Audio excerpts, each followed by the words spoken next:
Yeah, you're in Timber looked happy there. Nearly as happy as when you watch a North London derby with Ian Wright. Oh, it's a good ball. Goal. Ah! Gabby! Woohoo! Woohoo! Yes, Gabby! Set pieces again, baby! Come on! Coloragunas!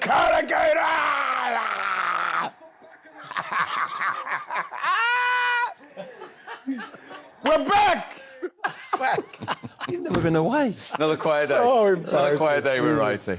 A big week for Arsenal and a big win to start it, and their third successive away win in the North London derby for the first time since the 87-88 season, and it pops them back into second in the table after 4 games. Crucially, 2 points behind the champions Manchester City, who, of course, they play 1 week from now. City, the only team left with a 100% record. Spurs left to reflect on, and just 1 win now in 8 Premier League meetings against Arsenal, yet again unable to find a breakthrough. We'll come to them in a moment, but there's the hero, the Brazilian Gabriel, with that goal after 64 minutes. How big a goal for a game you said they had to win, they have won. Massive, massive goal. Fantastic performance from him. In fact, the old back four, I thought Timber was fantastic. Same with Saliba. I thought that Tottenham almost played into their hands a bit.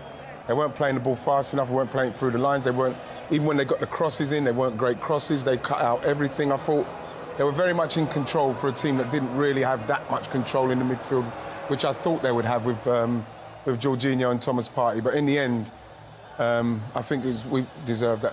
Arsenal deserved to win that. Statement win without 2 key players for Arsenal? Yeah, right? Absolutely. That was the big question. 2 big hitters who have performed so well for them missing. How would they cope? There's your answer. Without playing particularly well or having to play particularly well, the impressive thing about him and his team was how hard they were to beat, how good they were defensively.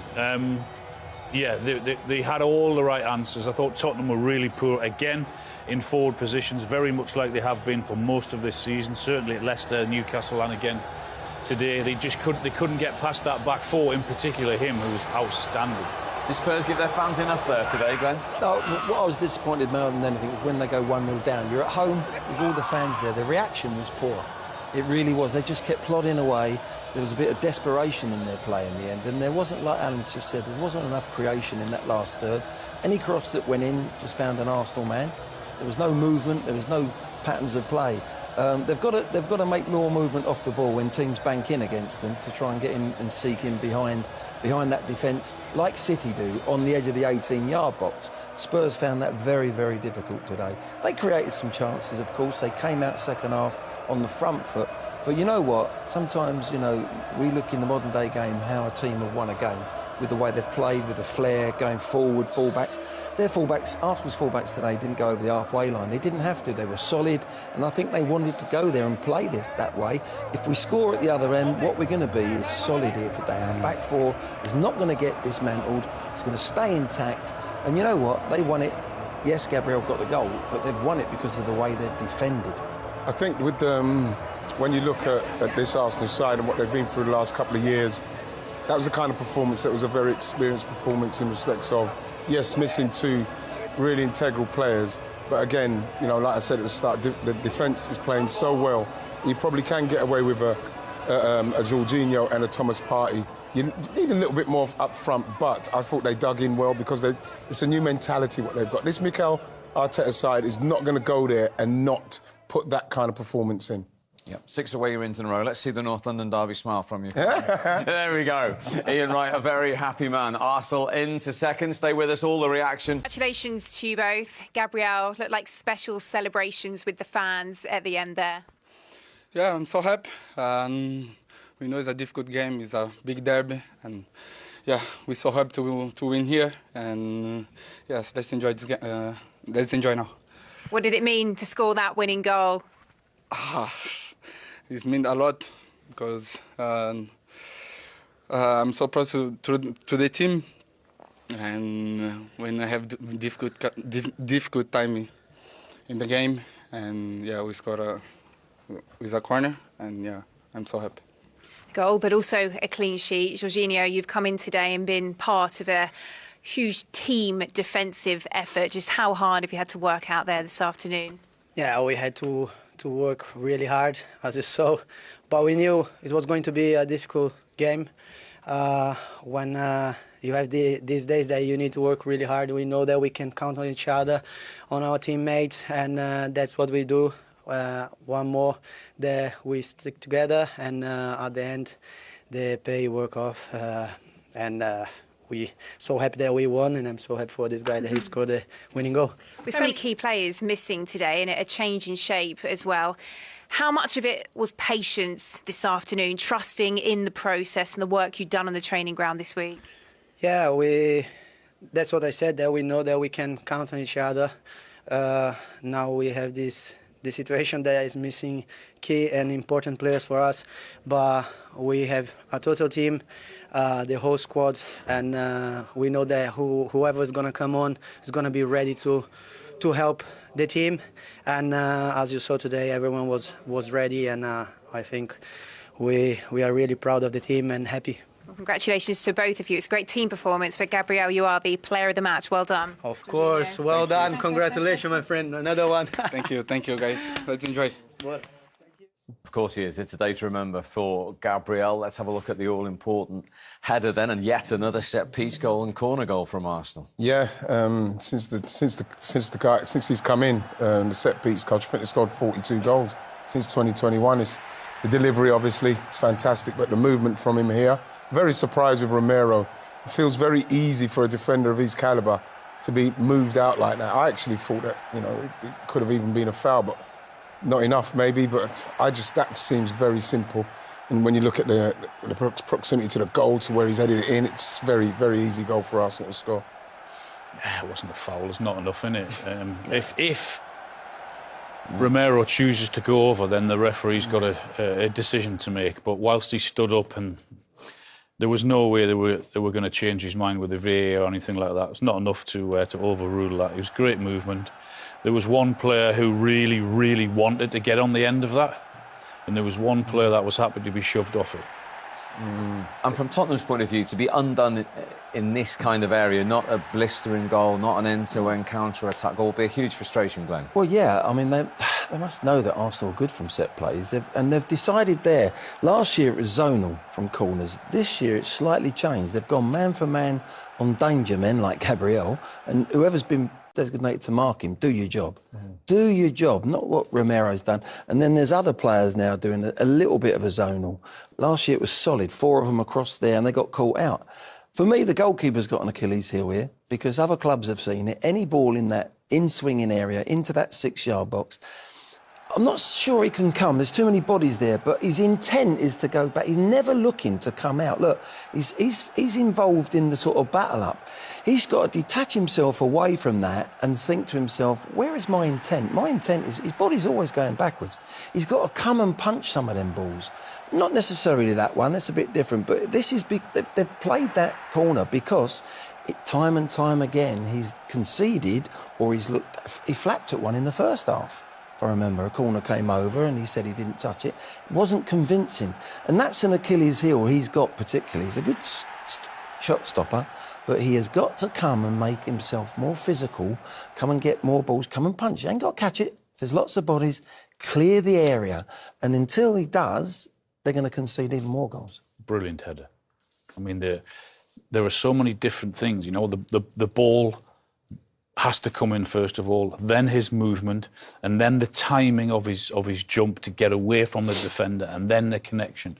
It's a magnificent header. It really is. The desire to get on the end of it and shove everything, get out the way. I'm coming and I'm going to get on the end of it. No one's going to stop me. It's a superb header.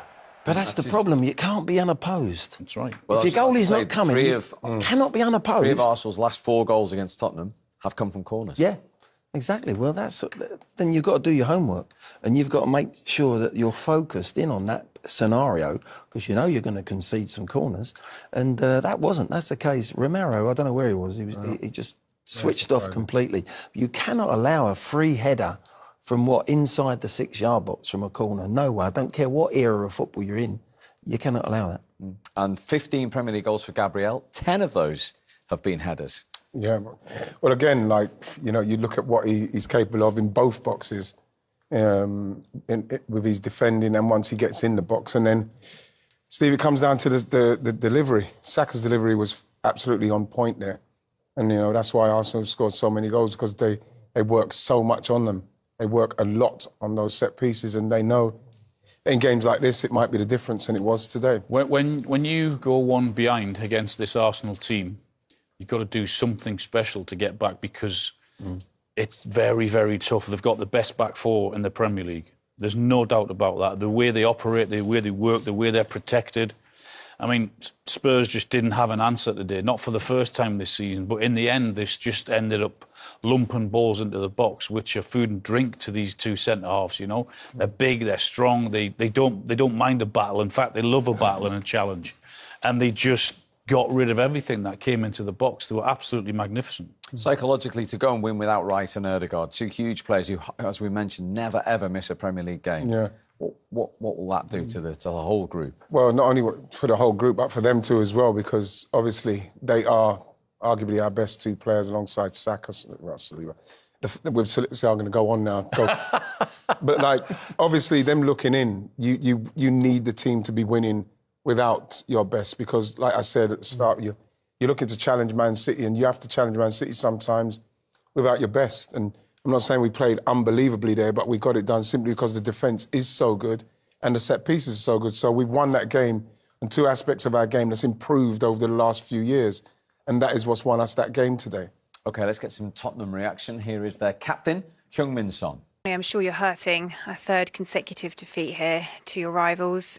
How do you sum up your performance this afternoon? I think football was there. We dominated the game, and it's just the lack of the details. And yeah, we considered last season in the set pieces 2 goals, and like today, so also we consider set pieces. That's all details that in the big games change the results. And yeah, it's really frustrated and it's painful results. And I'm sure the fans are also very, very disappointed. And yeah, I think we gotta improve. Obviously, definitely, 100%. And yeah, we gotta move on. And in a tough moment, we have to stick it together. I suppose a familiar feeling. You've said there 2 common themes. It's another game where you've had a lot of shots, not managed to score, and conceded from a set piece.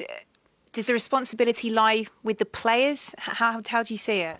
Well, yeah, definitely. I think because it's until we are getting in the final set and we are getting it right shots and right decision. But I think players have to take responsibility, because it's to get it there is I think most hardest part. So, and we gotta be really sure in the training and in the game that we have to make sure that we are making a right decision and be more clinical.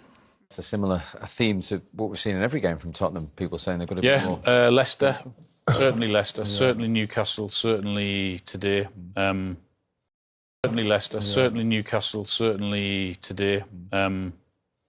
Yeah, I mean, they had possession. A lot of it was sideways, backwards.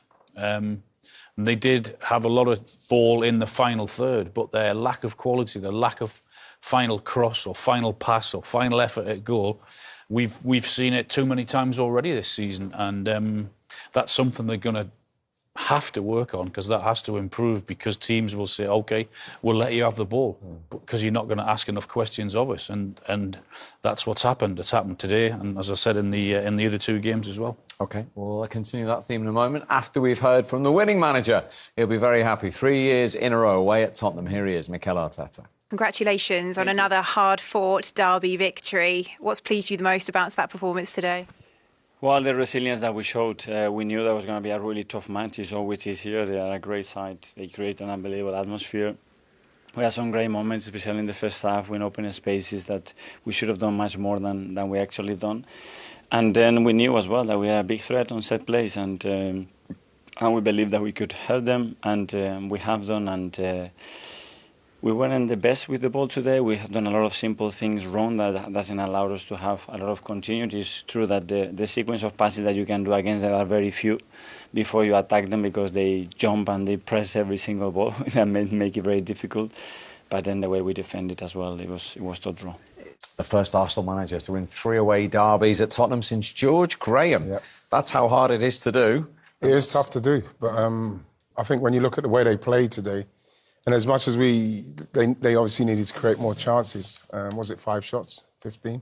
5 shots on 15, target? No, that was Tottenham, sorry. Sorry, Tottenham, 4 shots on target for us. 4 shots on... No, I'm talking about with Tottenham and the chances they made. I think that, you know, for Dominic Solanke, for instance, that chance, I think for the...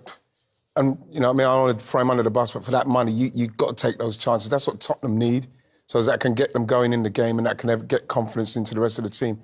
You have to take opportunities like that, because otherwise then that crowd and the way that pressure comes in, everybody starts feeling it, and that's when they looked a bit tight and a little bit stiff and rigid with what they were doing.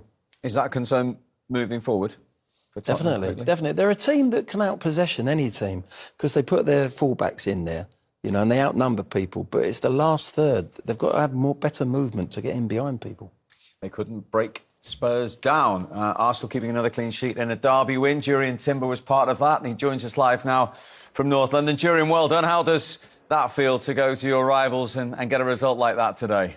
Yeah, really good for me the first time, obviously. Now, it felt really good. We were really happy in the dressing room because it was a tough match, and yeah, we got it over the line. And to do it without such 2 big players in Declan and your captain as well. Yeah. Yeah, not only them, we're missing even more players, so we knew it was going to be a tough match anyway today. Yeah, but with any adversity, it's still a matter of winning these tough away games, and we did that today. And another set-piece goal. I mean, I know it's something that the whole squad works so much on, but when it comes to fruition like that in such a key moment, it must be really satisfying. Oh, yeah, that felt really good because the game was so tough. We didn't really create a lot of chances. You know you're not going to create a lot of chances here away at Tottenham. And you know how important the set pieces are for us. And yeah, we got it done again. He's crucial, Gabriel, in those situations sometimes, isn't he? Oh, what a guy. He's unbelievable. He's so good at defending, but in attacking with the set pieces, he's even more outstanding. And talking of defending, 3 clean sheets out of 4 games to start the season. You're giving yourself foundations to go and win games. Yeah, that's really important. I think we're working a lot on defending together with the whole team. And we showed it today again, clean sheet. And yeah, if you keep the clean sheet and you create chances, you know you have a big chance of winning. And that's why we won today. It's a big win at the start of a big week. So how important was that ahead of Champions League? And then, of course, a week today, you go to the champions. Yeah, it's gonna be a big week. It's nice to start it like this after the international break. But we got to take it game by game, and yeah, on Thursday we have Champions League ready in Italy. Well, good luck with that, and very well done today. Thanks for joining us. Thank you so much. Ciao. It's Jurrien Timber, who's almost like a new signing, obviously, of that serious injury. He's come in, he's playing left back at the moment. He offers you great versatility. Yeah, he does, because he's very good on the ball. He can play right. He can play right back, full back. He can play right centre back. You know, we've seen today left back. You know, very good in the one-on-ones. We saw that as well today when the 1v1s, and he's obviously going forward. He's a very good passer, great pace. You know, we really missed him last season, so it's great to get him now. He is like a new signing. I think that's the big difference. We talk about the centre-backs, Saliba and Gabriel, good centre-backs, they really are. But it's the outside people. They've changed that, Arsenal. You don't see Timber overlapping and getting forward or being the wide man. They've got wingers to do that job, so they can sit in behind and make them. White's pretty much the same. Every now and again, he'll join when they play with a 3 in possession. But basically, they're never out of touch with their centre-backs. A lot of teams nowadays, they put their full-backs so high, they can't get back in the cover and they can't get near their centre-backs, whereas Arsenal now have got it quickly, they're back into shape. Even when Spurs broke today and countered, that back 4 got pretty quickly because the distances they could get back into that back 4 weren't too far.